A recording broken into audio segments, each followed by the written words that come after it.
you're probably wonder how actually we can change the I would say consistency and consistency of the interstitial fluid. We are doing this by using certain process which is called thixotropy.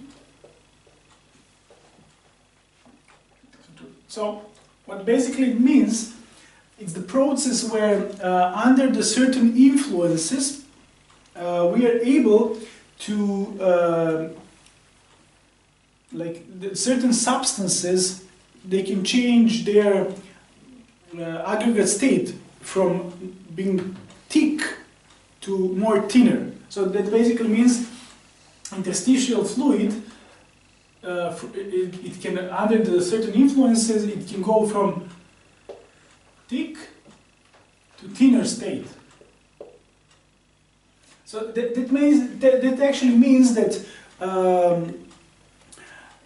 that we can make interstitial fluid to become more fluid, yes, and in that way we increase the exchange between the capillaries and in the cells in the both directions.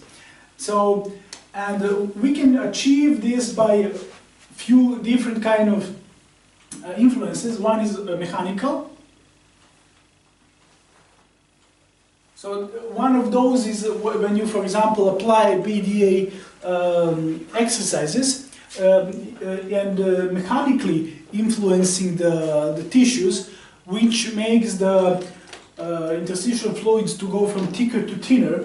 And it can also be, for example, infrared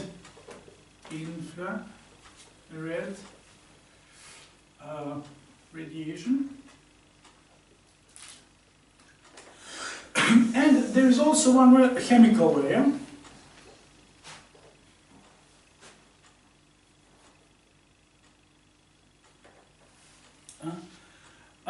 And in this case we're talking about infrared radiation. So that's the reason why we recommend the usage of infrared blankets. What research showed is that actually I would say that there is a certain type of infrared technology, which is in short called FIR, which means far infrared. It basically means that far infrared have ability, for example, if this is a, if you can imagine this is a skin, yes, and this is like the vertebrae of the spine, yes? So the idea is that with infrared radiation, which is far infrared, it goes deeper.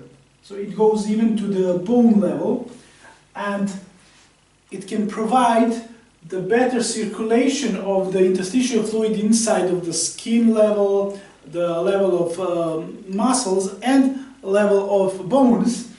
And in the long term, and after repeated sessions, you will be able to see that the quality of the tissue changes, and that that is actually the effect that we want to achieve. That's why we believe that like one idea is that you perform your BDA program at home, which brings the mechanical loading and mechanical impact, but the other idea is that you can include all other means which will bring the changes of the structure faster. And that's why one of the ideas that infrared radiation you include as one of the tools to help your kids. Other important element, I will just say a few words about infrared radiation, is that, actually about the blanket, is that my thought about this, it was like that, I mean, there is on the market, I can see there is a lot of this kind of infrared sauna, which says like far infrared saunas, more than then you can see actually really just a blanket. But my kind of idea was, if you use the sauna, like this blanket which has like two sides and then you can put the child inside, that maybe child is going to sweat too much, yes? And it's just because of the like convenience, you know, because if you start using this often, child's going to sweat a lot, it's not going to, I don't think it's going to like it in the long term, because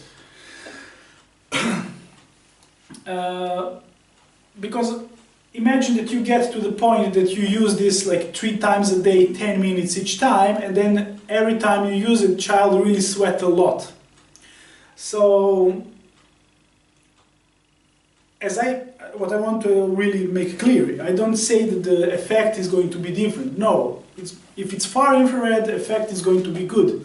It's just about convenience. If you think that your child can manage this sweating, then it's not a problem. You can use also far infrared sauna blanket, yes? And there, or not, if not, I think that infrared blanket, which is kind of ordinary one, just blanket, not sauna, like you cannot put the child inside, it's totally fine. But as I said, you can use both. You can use one or another, whatever you think is going to work better. Effect is the same. What is very important as you start using the infrared